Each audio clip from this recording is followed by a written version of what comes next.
Riri sebenarnya yang pertama mengingatkan setelah dia membaca bukunya bahwa ini buku harusnya kita filmkan.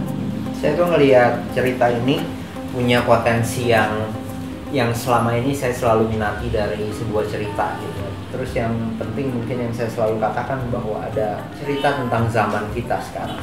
Dan sinema itu kan menariknya dia bisa last forever. Jadi ketika kita membuat film tentang masyarakat rimba sekarang, ini akan bisa ditonton lagi 10, 20, 30 tahun yang akan datang menjadi sebuah dokumen yang berharga buat Indonesia. Saya rasa biar bagaimanapun film ini punya kayak apa ya, butuh kayak pesona juga gitu dari seorang perempuan yang bisa memainkannya, mengolahnya dan bisa menjadi menarik gitu. Dan Pia menurut saya punya kompleksitas itu.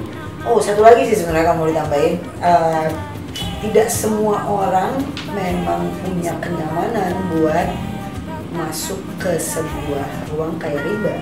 Itu kan berarti oke, ada pemain gitu ya, aktor, lo harus tidur di tenda lo harus mandi di sungai lo harus bergaul dengan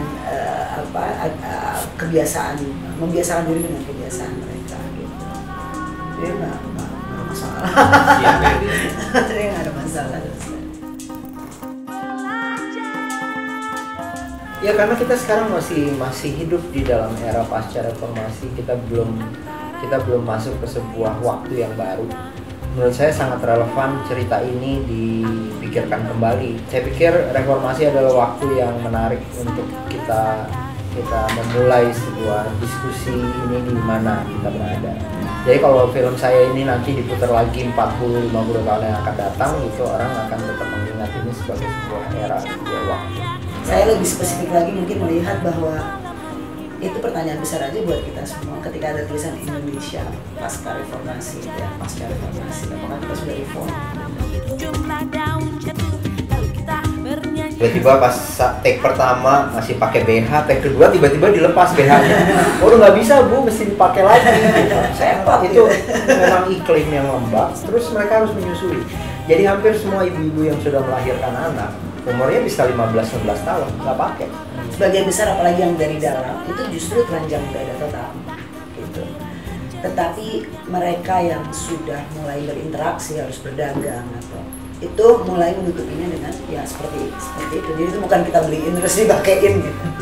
Jadi itu memang apa adanya gitu. Itu juga melalui proses sebenarnya bahwa kita boleh mengambil gambar perempuan-perempuan di rimba karena biasanya itu tidak diperbolehkan. Film itu harus diingat dia memang punya power untuk menyentuh kita dan membuat kita menukik ke persoalan dengan cara yang lebih emosional. Nah, dia bilang gua melo, jadi sebenarnya kalau lagi ada gitu, lu juga melo. Gitu. Saya tuh yang penting ujiannya begini. Saya selalu harus punya feeling ketika menonton film saya sendiri. Dan saya mengujinya itu, saya selalu menanti momen-momen di film saya yang saya bisa tersentuh juga. Dan saya sampai kemarin masih tersentuh nonton adegan tertentu. Kadang-kadang tension juga.